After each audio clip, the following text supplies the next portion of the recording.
Every time I check my blood work, I'm terrified it's going to look like some of my blast blood works where my HDL is like 17 and my LDL is above 120. What is up, everyone? It's Russo. I hope everyone is doing well. Today's ASMR sip is 1907water.com. Coupon code Russo. Spritz, Intelligent Elephant Carbon. Links in the description. If you want to support this channel, please like. It helps me a lot if you like this video.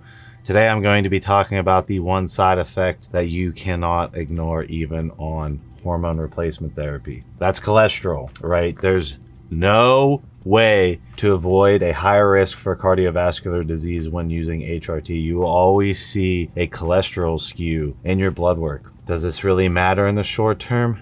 No, but if you let that go, this plaque builds up over years. It slowly gets worse and worse and worse and worse. The best HDL I've ever been able to hit on gear when I'm cruising, TRT, is like 35 to 40. I've seen 50 once, but normally people sit below 40 HDL.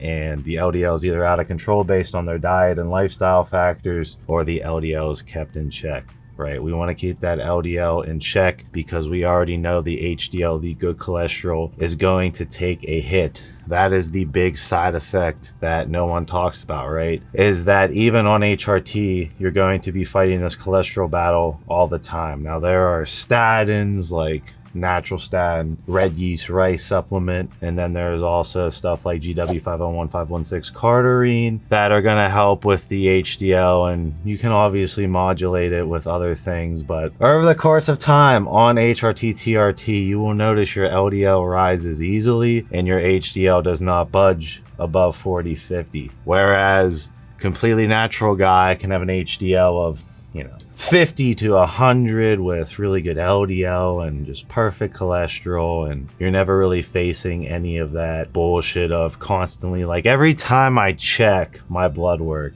I'm terrified it's going to look like some of my blast blood works where my HDL is like 17 and my LDL is above 120. And even I've Andrew throughout my most recent blood work, which is the worst cholesterol score I've ever gotten ever, which has something to do with that hormone disruption syndrome that I had, but still, that is normally how it looks if you're not giving a fuck about the cholesterol. And I always harp on this with these synthetic androgen guys who never pull blood work. Maybe they just do like SARMs only, or they do 1 or 2 cycles a year. And I'm just like, you should still see where that cholesterol level is at, because again, doesn't matter in the short term, but you're risking heart disease if you don't get that under control. There are ways to get that under control, and you got to act on it, right? This is one you got to act on. It doesn't go back to normal if your diet, lifestyle factors stay the same, or you don't throw in cardarine to clean it up, or you don't clean up your lifestyle and diet. Then you're going to be facing an LDL that is creating plaque through everything, hardening up everything, with your HDL being so stupidly low. I've seen HDLs of like 4 with LDLs of 160 plus. And I go like to these people after they pull their blood work, and I'm like, has this ever been a concern for you? They've been blasting trend and shit, and they're like, oh, well, I don't know, it just like looks slightly elevated. It's about the ratios, right? It's so hard to keep that HDL up,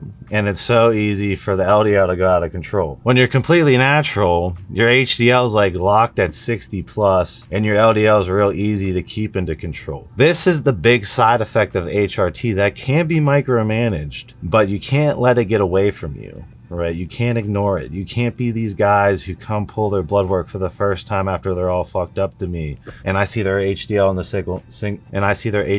single digits, and then their LDL is just boom, out of control. If they let that go for years and years and years, wonder why the heart attack happens. I'll see you guys in my next video.